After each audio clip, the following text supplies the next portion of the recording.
Hi, my name's Phil. I like talking about politics. So what's going on at Dover with the lorry drivers then? In this video, I'd like to discuss a thread pointed out to me concerning EU-based lorry drivers, specifically from Poland, and their experiences of doing runs between the continent and Britain. Said for some time now that if we make it unnecessarily unpleasant for lorry drivers to come to Britain, then there's a good chance they just won't. And it's not like there's a surplus of lorry drivers in Europe, as even Brexiteers like to point out. What are we going to do if more of those who are willing to do the runs decide against it after terrible experiences here? But first, if you'd like to be notified of daily news and politics, please subscribe to the channel. So as I discussed again recently, we simply don't have the capacity at Dover to handle peak demands anymore. As barriers to travel and trade were torn down by the creation of the EU, we saw more traffic between Britain and France. It was easier to travel and trade, so we saw more travel and trade. Then, overnight, we went back decades to a time when those trade and travel barriers were fully in place, but we did not reduce our trade and travel back to those earlier levels. We have attempted to continue with the same levels when it is impossible to do so. I imagine a 4-lane motorway getting regular use, suddenly closing 3 of its lanes permanently. If the same amount of traffic attempts to use that motorway, you will get what we have at Dover. At times, where passenger traffic increases, like at holiday times, for example, and is competing with freight for access to the port, which would you prioritise? Now, in theory, you might say, I guess, you prioritise freight because freight is trade. The outbound journeys are bringing money into the country, boosting your businesses, providing jobs. The return journeys are bringing goods. We need those imports. If we have delays, if we delay the lorries more than usual, we lose trade. But we also slow down the import of goods as well because the lorries taking goods out are the same ones who bring it back. If we delay their outward journey, we delay their inward journey. Whereas most cars and coaches are essentially taking money out of the country. There is some economic benefit for Britain this holiday making in the buying of fuel, supporting coach hire companies, buying your holiday goods. But mostly they're taking money to spend in some other bugger's economy, right? So get the lorries through, let the cars wait. Except it's not as easy as that. As I keep saying, holiday queues are actually a serious weakness in Brexit for the Tories. There are much more serious consequences of the extreme Tory Brexit, of course, but one of the major causes of Brexit regret, or BREXIT, is very likely to be people realising that freedom of movement was actually bloody handy. The people queuing up at Dover to go on holiday are exactly the sort of people who tend to vote in substantial numbers. Getting them to suffer the consequences of Brexit like this is not a great political strategy. And it's with this in mind that I've seen suggestions that the Port of Dover has been prioritising some car traffic over lorries. Now, I don't know for certain if this is true, I'm not in Dover, but a thread on a Polish Facebook group with lorry drivers commenting on a Polish news article on Operation Brock, which is like the new post-Brexit traffic management system for Dover.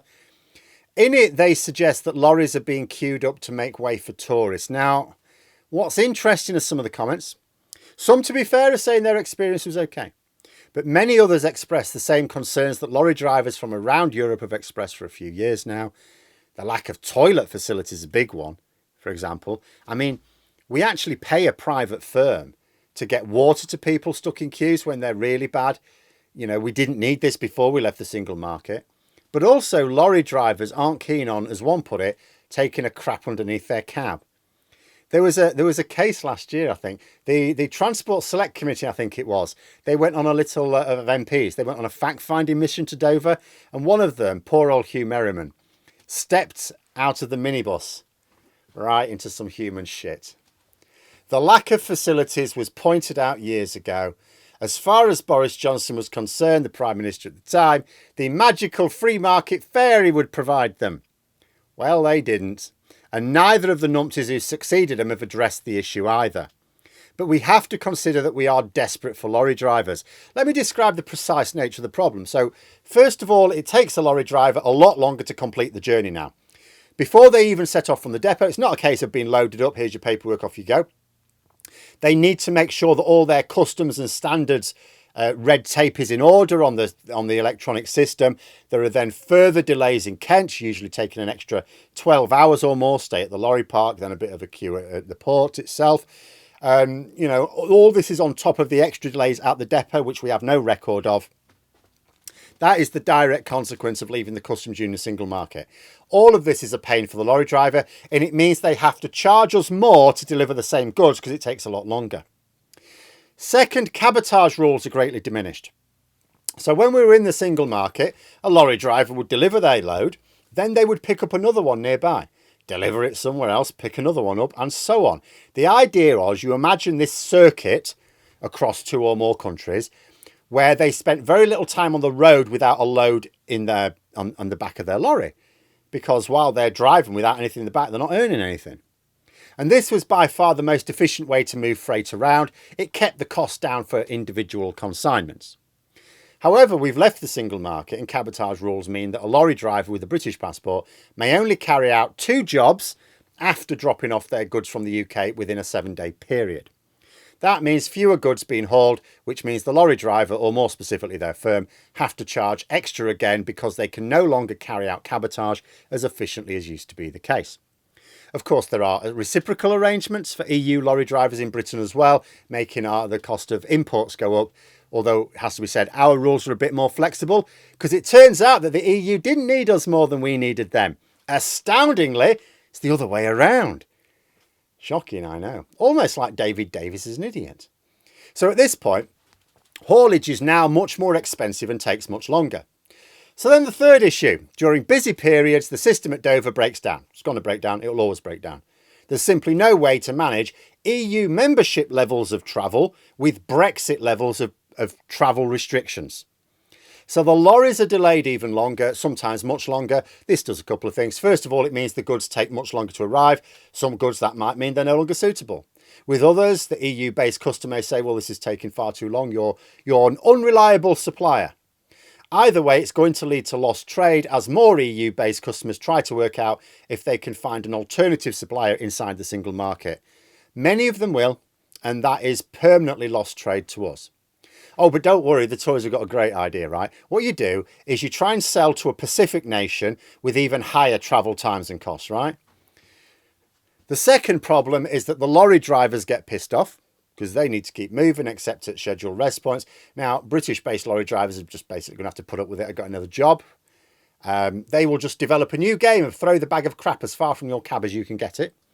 But EU-based drivers have got more of a choice. There's a shortage of lorry drivers around Europe. Brexiteers tried to hail this as if it's some sort of good thing. It's like you're having a laugh. What it means is it's easier for them to get work that avoids Britain. They have much more freedom in deciding not to go to Crazy Island and only take jobs based inside the single market where they will not be impeded. If we do not make life as comfortable as we can for foreign lorry drivers, if we build a reputation for the M20 being like the highway to hell, then we only exacerbate our existing trade problems. We have enough trouble actually selling competitive as it is now. Lorry drivers on the British run are already going to face delays the likes of which you will only see at like the border with Belarus or Turkey. And even then, they have at least had their systems established for years. And once we get a reputation as a terrible place to go for lorry drivers, and if we see a drop-off in the numbers willing to do the run, what then? However we manage our trade border with the EU in the next few years, we're going to need lorry drivers. We don't have enough of our own. We never could. International trade relies on hauliers from both markets going across those trade borders. We are potentially shooting ourselves in the foot again by not taking this issue seriously. Needless to say, of course, it's getting no coverage in the mainstream media. I doubt it will. But there we are. Those are my thoughts. Let me know yours in the comments below. Hope you found the video interesting. If you did, please click the like button. And if you'd like to support the channel further, the join button for memberships. And until next time, I'll see you later.